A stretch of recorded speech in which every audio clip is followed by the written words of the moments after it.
Well, good morning. We are waking up with team coverage this morning. Sunrise reporter Thomas Schultz is going to be joining us near Corbett, where a landslide is blocking a stretch of highway, and our Corey Johnson is checking out the rain and flooding conditions near the Multnomah-Clackamas County line. We will join them live in just a few minutes, but first, I want to thank you for waking up with us on this Thursday. I'm Matthew Herchik. China is off, and we are waking up with a weather impact alert day with flooding and heavy rain expected to last through the end of the week. So we are starting things off with Rod to break all this weather down. Rod, this kind of day 2 of this day 3 event. Yeah, thank you, Matthew. And to be specific, the end of the work week. This will cut off Friday overnight. We wake up Saturday morning and it will be dry. Here's a look at the large watch warning map from the National Weather Service. Of note locally, the flood watch, which is Longview down through Marion County, does not include you folks in Albany. And then does not include areas south of Lincoln City either. Up until 11 o'clock this morning in red, Wasco County out toward Pendleton, we have a high wind warning in effect. This does not include you folks in the Dalles, and generally wind reports at low elevations are fine this morning, but higher elevations in that area of the basin, Columbia Basin, could be looking at 60-mile-per-hour wind gusts yet. Flood watch in effect with the KGW weather impact alert today, tonight, and tomorrow into tomorrow night. Steady rain, heavy times. Be alert. Expect high water spots. Expect the potential of hydroplaning. Be alert. Have those hands on the wheel this morning. Atmospheric river it continues. Here's the steady rain flow on radar, and there's the way it looks over downtown Portland right now. Temperatures have just dropped into the upper 40s. We'll be in the mid 40s throughout the day. Still breezy out, but those winds are expected to ease somewhat in the coming hours. Here's Chris. Rod, thank you for that. We've had a busy morning on the roads already. We'll get to the rain and those impacts, but first I'm going to start off with breaking news in North Portland. We're getting word from Portland police that a pedestrian has been struck and killed on North Columbia Boulevard. Right now, North Columbia Boulevard is closed between North Macram and Van Houten as police continue with that investigation. We've got a live crew headed to the scene. We're hoping to bring you more details soon, but again, North Columbia Boulevard closed between Macram and Van Houten at this moment. All right, back to Lake Oswego. We mentioned this off the top. State Street, or Riverside Drive, I should say, is closed right now because of downed trees near Briarwood. That's just north of Twilliger. So Twilliger is going to be your traffic solution around that. On the roads, we've got a spin out on the ramp from the 405 northbound Fremont Bridge onto I-5 North. We've got a crash on I-5 southbound right now up near Marine Drive. It looks like the left lane is blocked there. And last but not least, over on the west side now, a crash on 217 southbound near Denny. Looks like the southbound right lane is blocked there and traffic stacking up. A lot going on the roads. Be careful out there this morning. Matthew, we'll keep you posted. Yeah, certainly a messy morning, Chris. Thank you. Now back to that landslide east of Corbett that's shut down a mile-long section of the historic Columbia River Highway. That happened last night around 5 o'clock, and that's where we find Sunrise reporter Thomas Schultz this morning. So, Thomas, what are you seeing from your perspective out there?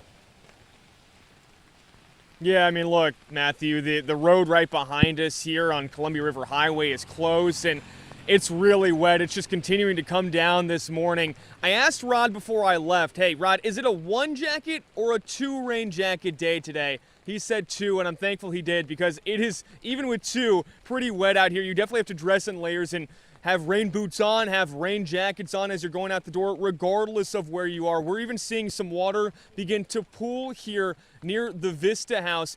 Now, I want to give you a little frame of reference for where we're at. We're east of Corbett along Columbia River Highway near East Large Mountain Road, where that blockage is here, where that road is closed. And that's all because of this landslide here. Debris covering the road right behind us, about a mile behind us. It seems to have knocked out a guardrail too. Obviously, the landslide shutting down this road, and it continues to be shut down. And with all the rain, ODOT says it's unclear when the road will reopen. Landslides like this one are becoming more common in conditions like this when you have a lot of rain, especially consistent rain, especially the levels that we're going to see today and over this week.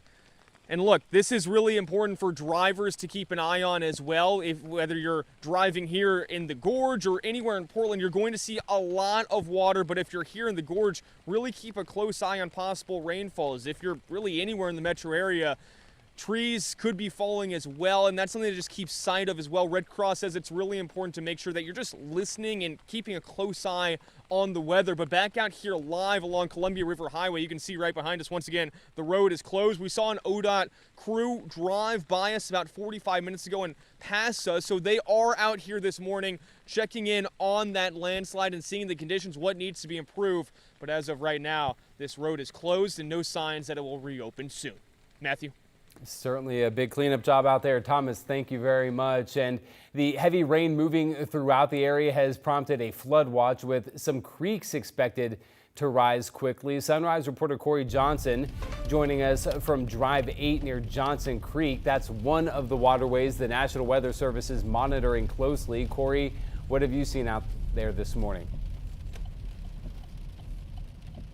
Yeah, good morning, Matthew. We've actually made our way from Johnson Creek to downtown Lake Oswego. I want to turn this camera around so you can see the rain coming down pretty good. We've seen ponding out on the road, out on the interstates as we've made our way toward this area. So you really want to take your time out and about as you continue to drive. But getting back to that flood watch that's in effect for parts of northern Oregon, local agencies say creeks can rise very quickly when we see periods of heavy rain just like this. For example, according to NOAA, Johnson Creek flood stage is 11 feet. It's predicted to reach 11.6 feet later this morning. And if it gets to 13 feet, homes could be impacted.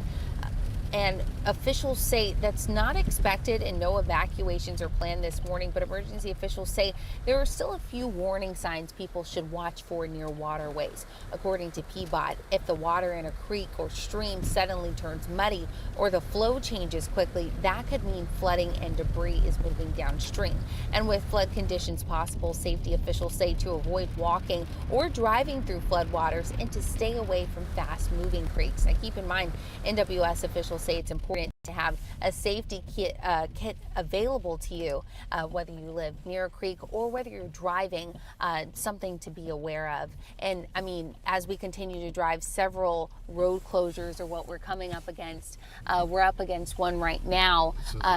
43. It looks like 43, Highway 43 at Terwilliger, where this is where this blockage is. So something to keep in mind. We'll continue to update you guys as far as road conditions are concerned. Matthew?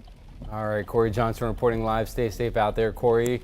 And of course, stay with KGW on this weather impact alert day. You can find all the live coverage on our TV streaming app, KGW Plus, and the latest updates on our website, kgw.com.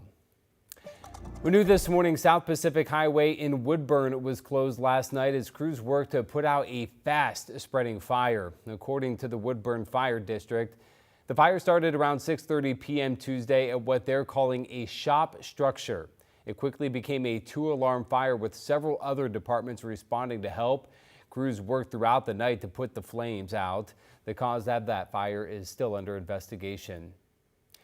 And TriMet has updated its proposed cuts to bus lines following community feedback as it tries to close a $300 million budget gap. The latest version adjusts changes to 34 bus lines, though one thing that stays the same, a shorter max green line.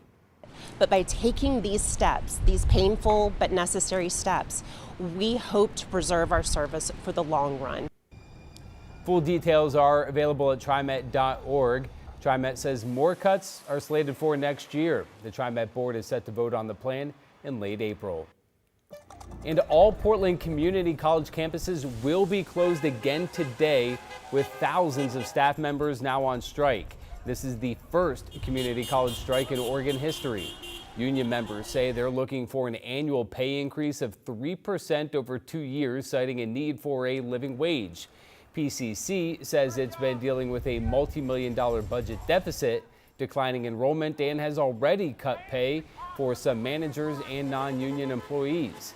Mediation is set to resume on Monday. And authorities have arrested a woman they say started the fire outside the Northwest Portland restaurant, causing significant damage. Portland Fire and Rescue say the person in this surveillance video, 56-year-old Catherine Stowe, was using an open flame as a light source to look inside garbage cans outside the Elephant's Delicatessen. They say she unintentionally sparked the fire. which spread to the building of their flagship location at Northwest 22nd and Davis early Tuesday morning. Nobody was injured. Stowe is now charged with reckless burning and criminal mischief. Moving back to our weather coverage this morning, Rod, there are lots of rain to deal with. You can't really tell from that sky cam at the moment, but it is certainly coming down this morning. I don't know, Matthew. There's a lot of drops on that lens. There's drops. You just can't tell, I guess, how hard it's falling this morning. That's fair. I mean, my personal experience was driving in. It was a mix of, hey, it's raining, to, oh my gosh, is it coming down? Several moments on Interstate 5. I drive in on I-5 from Clark County, did some hydroplaning briefly. And of course, you got the truck spray. So please be alert and grab that steering wheel as you drive in this morning with both hands. Atmospheric river flow continues.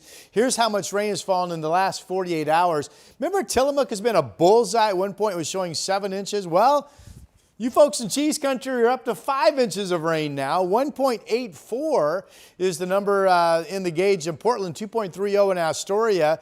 Vancouver and Kelso each over 1.5 inches coming down. Here's a steady rain. Now, like yesterday, as you drop south of Salem, the rain gets light, and by the time you get south of, say, Albany and Corvallis, you run into some dry time, especially down around Eugene.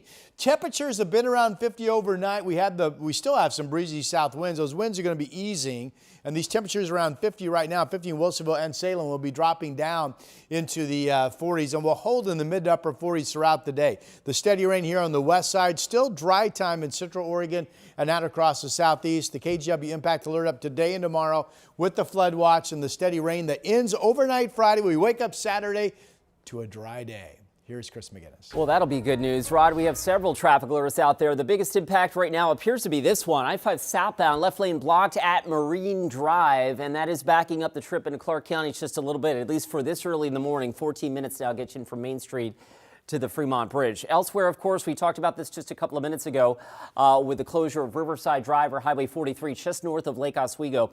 ODOT reporting down trees north of Terwilliger. A big section of that right now is closed. So once again, Terwilliger Boulevard will be your traffic solution around that.